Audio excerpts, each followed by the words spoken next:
Apa kabar? Sehat? Masih makan enggak? Punya beras enggak? Punya duit enggak? Punya utang enggak? Punya suami enggak? Ya Pak. Ya Pak. Bapak duduk dulu ya. Ini saya minta silaturahmi. Iya, duduk dulu biar sama yang lainnya ya. Makasih. Biar semuanya sama ya. Ya, saling menghargai karena ini acara bersama bukan acara perorangan. Ya. Hari ini lengkap sekali ya, ada Pak Bupati sama istrinya. Pak Bupati ini kalau sendiri gagah, banyak penggemarnya. Kalau ada istrinya tak berdaya. Lihat penari yang cantik-cantik tiba-tiba matanya merem sambil astagfirullahaladzim, astagfirullahaladzim, astagfirullahaladzim. Begitu istrinya noleh kanan, alhamdulillah. Ada Pak Kapolres favorit saya, Kapolres perempuan calon jenderal bentar lagi, sumpah tepuk tangan. Ada Pak Dandim, ada Ibu Ketua DPRD, ada Pak Kiai. Udah Pak Kiai, saya mah biasa. Mau dibilang bapak tiri, mau dibilang bapak orang, kagak ada urusan. Tetapi yang paling penting, saya tahu orang Cirebon cinta sama saya luar biasa. Bahkan mencintai saya melebihi cinta terhadap suaminya. Hari ini banyak yang meninggalkan suaminya sambil Kang Dedi lope-lope. Sama suaminya nggak pernah dibilang lope-lope. Karena istrinya tahu semua, kasihan yang duduk di depan ini. Siang berjalan, malam berkeliling, pagi tak ada yang menyiapkan nasi, siang tak ada yang mengingatkan, malam tak ada yang mendekapi. Karena aku memang duda. Iya, janda di depan ya, janda terdepan, perawan terbelakang.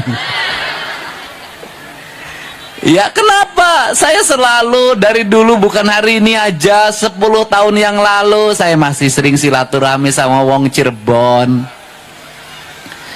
Orang Cirebon ada masalah, saya pasang badan paling depan. Bener enggak? Bahkan barangkali ketika orang Cirebon ada yang enggak ada yang belain, anggota DPR diam, saya yang belain. Aku tak jadi apa-apa aja, aku mencintaimu dan membelamu. Apalagi aku sekedar seorang, apalagi aku jadi gubernur, akan urus ke seluruh kebutuhanmu.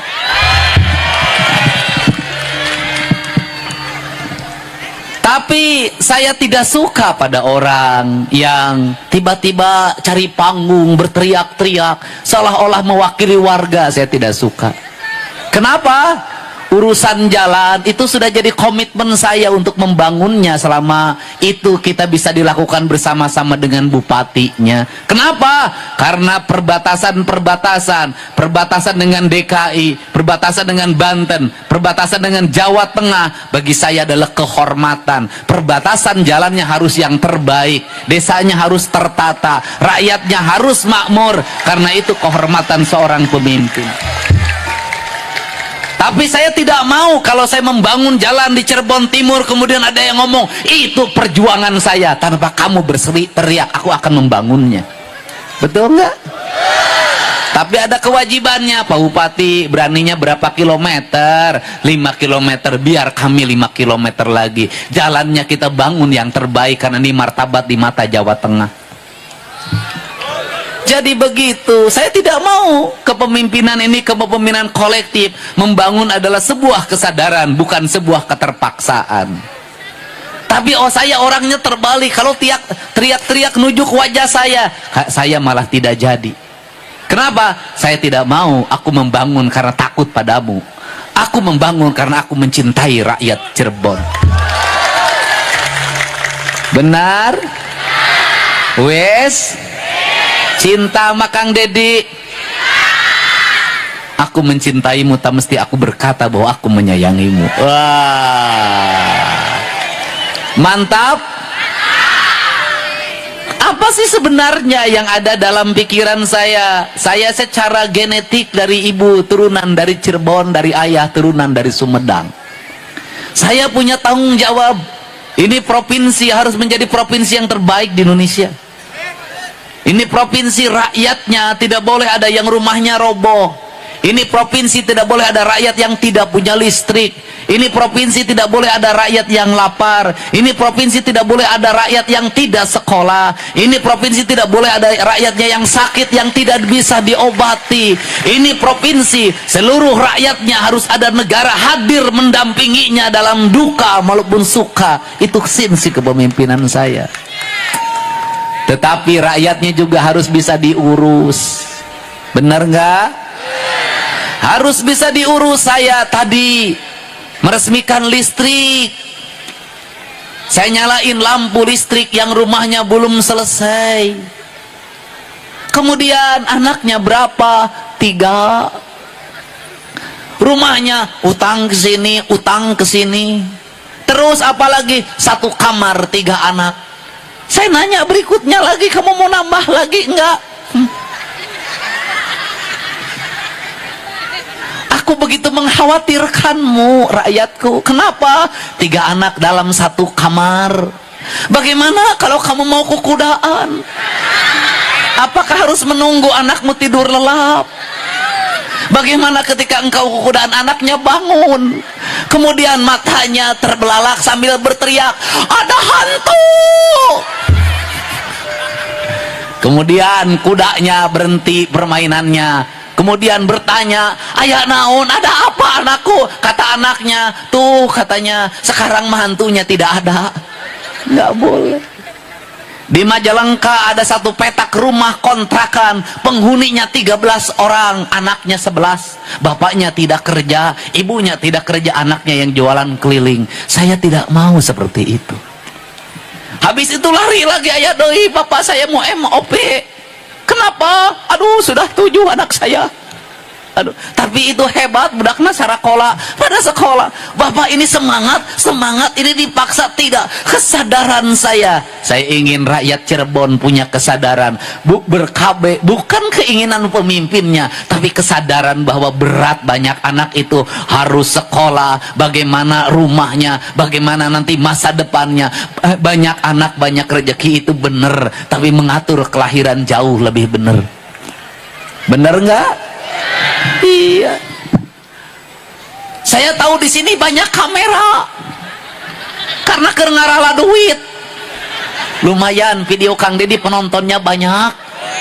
Nanti ada esennya dapat 1 juta, 2 juta, 3 juta. Engkau mengambil gambar dari kerja keras orang lain. Tepuk tangan ya, nggak apa-apa sok neangan duit saya ujang. Nah, untuk itu Cirebon harus berubah. Baru jalan lagi, ada lagi yang nangis. Cerik di wae caing teh. Kenapa lagi ibu, anak saya nabrak orang, orangnya pakai motor, yang pakai motornya anak kecil. Sekarang bagaimana? Anak saya nggak punya duit untuk bayar rumah sakit. Aing teh anak sia anu pakai motor, aing nu mayar aing. Itulah rakyat. Apa masalahnya?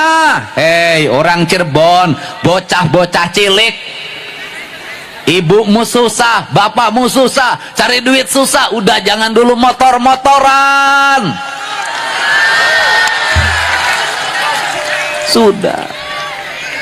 Udah jangan dulu motor-motoran. Anda mengikuti peradaban mana? Hanya di Indonesia anak kecil motor-motoran. Hanya di Indonesia anak kecil main HP. Hanya di Indonesia anak kecil minum ciu. Hanya di Indonesia anak kecil makan eksimer.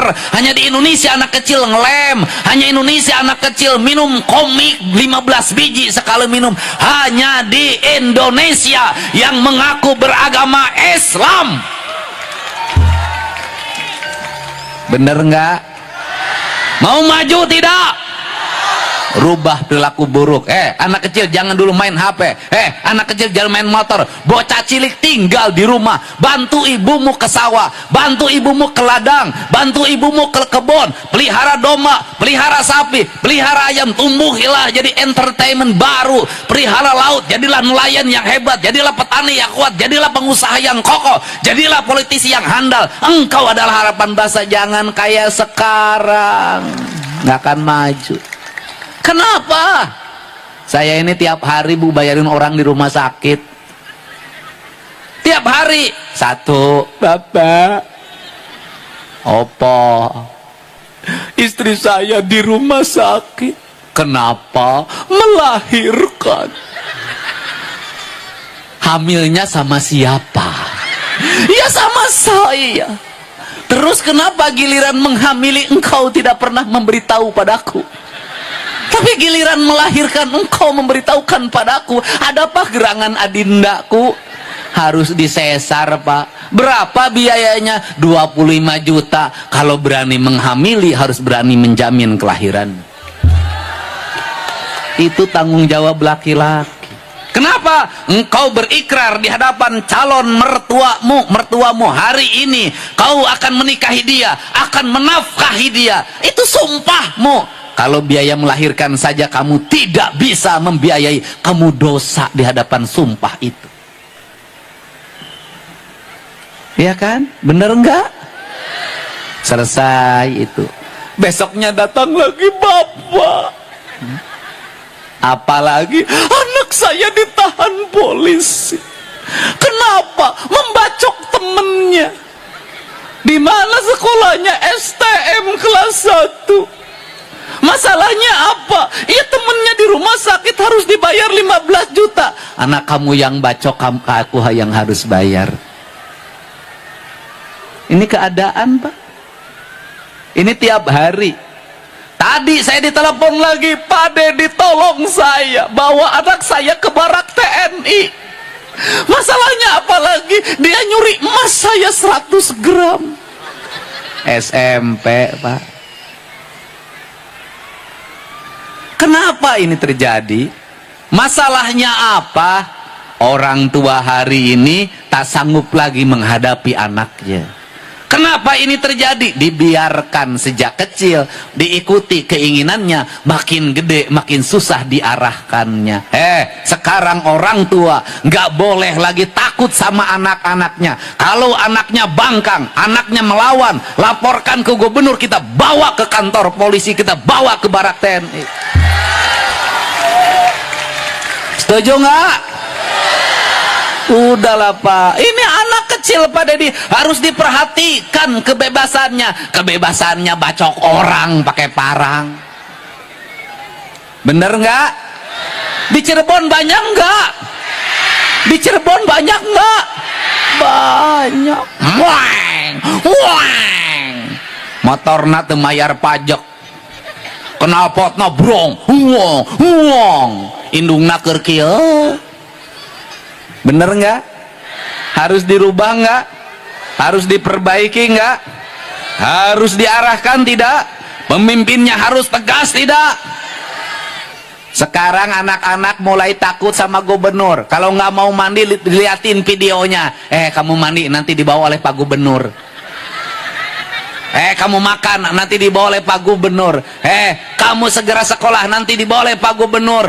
Pak Gubernur hadir untuk nakutin anak-anaknya disuruh sekolah. Tapi efektif. Kenapa? Insya Allah nanti anak-anaknya tumbuh dengan baik. Tetapi ibunya juga harus ngasih contoh yang baik pada anak-anaknya. Hei anak-anakku jangan main HP. Ibunya juga jangan main HP.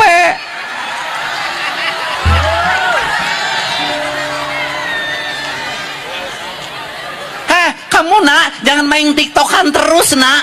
Jangan main tiktokan, tiktokan, tiktokan, tiktokan. Kasih contoh pada anaknya. Anak itu tergantung didikan ibunya. Perilaku ibunya akan menjadi contoh bagi anak-anaknya. Anak-anaknya kamu jangan bersolek terus. Atuh jangan bersolek terus. Sia ulah bersolek wae. Betul nggak? Ibunya ajarin anaknya nyuci piring, ibunya ajarin anaknya mengepel, ibunya ajarin anaknya memasak, ibunya ajarin anaknya nyuci baju, nyetrika baju. Ingat, anak-anakmu ulah dibere kejo mejikom. Kenapa? Hari ini banyak ibu-ibu pengadulan, pemalas, tiktokan tapi mejikom, kejokom, mejikom. Aya nu liwat mie ayam, liwat baso, tahu gejrot. Indungna tidak pernah masak, tidak bisa nyambel, gawena tiktokan, berkumpul, berkerumun. Wajar kalau anaknya jadi geng motor. Hai ibu-ibu, rubah dirimu sekarang ya. Mau jadi tauladan anak-anak? Anak-anaknya kalau nakal, ibunya berpuasa. Kalau anak-anaknya lagi ujian, ibunya puasa. Kalau anak-anaknya ulang tahun, ibunya puasa. Kalau anak-anaknya sakit, ibunya puasa. Berilah masakan yang baik bagi anak-anaknya, karena masakan yang dibuat ibunya adalah doa bagi anak-anaknya. Maka saya meminta dalam surat edaran saya, hei kaum ibu Jawa Barat, sebelum nanti pemberlakuan makan bergizi gratis, dari sekarang ke sekolah nggak usah dikasih uang jajan anaknya, kasihlah bekal yang cukup dalam bentuk makanan yang engkau buat, karena dalam setiap butir nasi yang engkau buatkan, di situ ada doa yang tembus ke langit, doa keikhlasan seorang ibu pada anak-anaknya. Setuju? Setuju? Anaknya tidur, ibunya bangun tahajud, lihat wajah anaknya. Nah, wajahmu begitu mencerminkan wajah yang suci. Di malam ini aku berdoa bagi kebaikan dan masa depanmu. Itu caranya. Kalau nyuruh anak tidur jam 8, ibunya tidur jam 8. Jangan begini ngomongnya, ayo cepat tidur kalian semua, cepat tidur kalian semua, cepat tidur kalian semua. Molor si indungna. Benar gak? Mari kita lakukan perubahan. Kenapa? Tokoh-tokoh besar yang hadir hari ini itu doa ibu-ibunya yang dulu dipanjatkan. Buka Polres doa dari ibunya, Pak Dandim doa ibunya, Pak Bupati doa ibunya, Ketua DPRD doa dari ibunya. Doa ibu yang tembus pada langit akan mengantarkan anak pada puncak keberhasilan hidupnya. Jadi kalau hari ini banyak anak nakal, kaum ibu segera introspeksi. Jangan-jangan ibunya tidak jadi tauladan bagi anak-anaknya. Jangan-jangan bapaknya tidak jadi tauladan bagi anak-anaknya. Jadilah kita tauladan bagi anak-anak kita agar anak kita tumbuh dengan baik. Setuju nggak? Setuju studi banding dihilangkan? Memberatkan enggak piknik? Berat enggak? Wisuda memberatkan enggak? Sekarang dibebasin agak turun enggak? Turun. Nanti jajan siswanya juga dikurangin, ganti gerakan menabung, anak-anak kita tumbuh dengan baik, kembali ke peternakan, perikanan, kelautan, pertanian, industri kreatif, agar anak-anak kita tumbuh bisa mengalahkan anak-anak Tiongkok yang didik hebat oleh orang tuanya. Oke, betul tidak? Cirebon insya Allah ke depan jalannya pada bagus. Nanti saya kerjasama sama bupatinya untuk membangun jalan-jalan yang bagus. Nanti sekolah-sekolahnya terutama SMA yang kewajiban provinsi sekolah satu toilet. Anak-anak sekolahnya akan tegas. Dan nanti akan saya tegaskan pada guru-guru, jangan pernah dinaikkan kelasnya anak-anak yang melawan pada ibunya, anak yang melawan pada bapaknya, tidak taat pada peraturan, mabuk dan sejenisnya. Sepandai apapun dia, jangan pernah naik kelas. Kenapa? Negeri ini tidak hanya butuh orang pinter, negeri ini butuh orang-orang yang saleh. Betul nggak? Setuju nggak? Ternyata bisa. Perpisahan saya larang, berpesta pora ganti, disempot pakai damkar. Keren. Saya bilang suruh jalan kaki hari ini. Pak Dedi saya jalan kaki, Pak Dedi saya jalan kaki, Pak Dedi saya jalan kaki. Terpaksa yang saya lihat TikToknya, saya suruh ke kantor saya kasih hadiah, saya ajak makan bersama sebagai motivasi pada anak-anak Jawa Barat. Waktu saya tak ada lagi untuk diri saya sudah 2 hari nggak ketemu anak saya nih, yang hanya video call saja.